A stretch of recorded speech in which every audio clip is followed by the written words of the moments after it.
ఎల్లుండి AP assembly సమావేశాలకు జగన్ హాజరు కానున్నారు. వైసీపీ ఎమ్మెల్యేలు, ఎమ్మెల్సీలు అసెంబ్లీ సమావేశాలకు హాజరు కావాలని పార్టీ అధిష్టానం ఆదేశాలు జారీ చేసింది. ఉదయం 9:30 అసెంబ్లీ కమిటీ హాల్లో ఎమ్మెల్యేలు, ఎమ్మెల్సీలతో జగన్ సమావేశం కానున్నారు.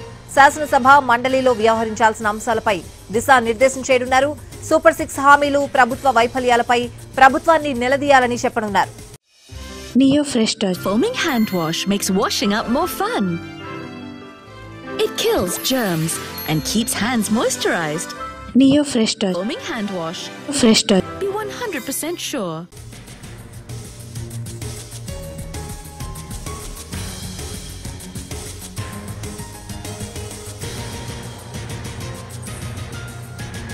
ఎల్లుండి ఏపీ అసెంబ్లీ సమావేశాలకు జగన్ హాజరు కానున్నారు. వైసీపీ ఎమ్మెల్యేలు, ఎమ్మెల్సీలు అసెంబ్లీ సమావేశాలకు హాజరు కావాలని పార్టీ అధిష్టానం ఆదేశాలు జారీ చేసింది. ఉదయం 9:30 అసెంబ్లీ కమిటీ హాల్లో ఎమ్మెల్యేలు, ఎమ్మెల్సీలతో జగన్ సమావేశం కానున్నారు. శాసనసభ మండలిలో వ్యవహరించాల్సిన అంశాలపై దిశానిర్దేశం చేయనున్నారు. సూపర్ 6 హామీలు, ప్రభుత్వ వైఫల్యాలపై ప్రభుత్వాన్ని నిలదీయాలని చెప్పనున్నారు.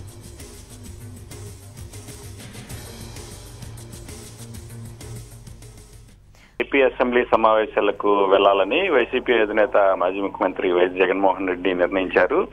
ఎల్లుండి నుంచి ప్రారంభం కానున్న అసెంబ్లీ సమావేశాలకు హాజరు కావాలని ఇప్పటికే పార్టీకి చెందిన ఎమ్మెల్సీలు, అదేవిధంగా ఎమ్మెల్సీలకు వైసీపీ అధిష్టానం ఇప్పటికీ మెసేజ్లు పంపించిన పరిస్థితి ఉంది. ఉదయం అసెంబ్లీకి హాజరు కానున్న జగన్ తమ పార్టీకి చెందిన ఎమ్మెల్యేలు, ఎమ్మెల్సీలతో అసెంబ్లీ హాలులో సమావేశం కానున్నట్లు ఈ మెసేజ్ లో వారికి సారాంశం అందింది. ఏదైతే హాజరైన సమయంలో వైసీపీ తరఫున అసెంబ్లీలో అనుసరించాల్సిన వ్యూహాలపై ఆయన ఎమ్మెల్యేలకు, ఎమ్మెల్సీలకు దిశానిర్దేశం చేయనున్నారు.